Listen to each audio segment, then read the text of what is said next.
నేటి నుండి ఐపీఎల్ ప్రారంభం అవడంతో అత్యాశతో ఎక్కువ డబ్బు సంపాదించవచ్చని యువకులు బెట్టింగ్ ఉచ్చులో పడి డబ్బులు పోగొట్టుకోవద్దని ప్రకాశం జిల్లా రాచర్ల మండలం ఎస్ఐ పి కోటేశ్వరరావు అన్నారు. బెట్టింగ్ పాల్పడితే దొరికితే వారిపై కఠిన చర్యలు తీసుకుంటామని ఆయన హెచ్చరించారు. రాచర్ల మండల ప్రజలందరికీ పోలీసారు హెచ్చరిక.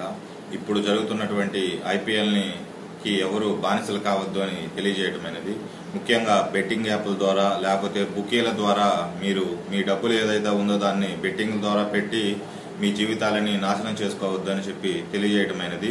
ఎవరైనా సరే మండలంలో ఇట్లా బెట్టింగ్ యాప్ల ద్వారా గానీ లేకపోతే బుకీల ద్వారా గానీ బెట్టింగ్ చేసిన ఎడల వారి మీద కఠిన చర్యలు అనేది తీసుకోవడం అనేది జరుగుతుంది. కాబట్టి యువత అందరూ దీనిని దృష్టిలో పెట్టుకుని ఈ ఐపీఎల్ మరియు క్రికెట్ కి బానిసలు కాకుండా ఉండాలని తెలియజేయడం అనేది.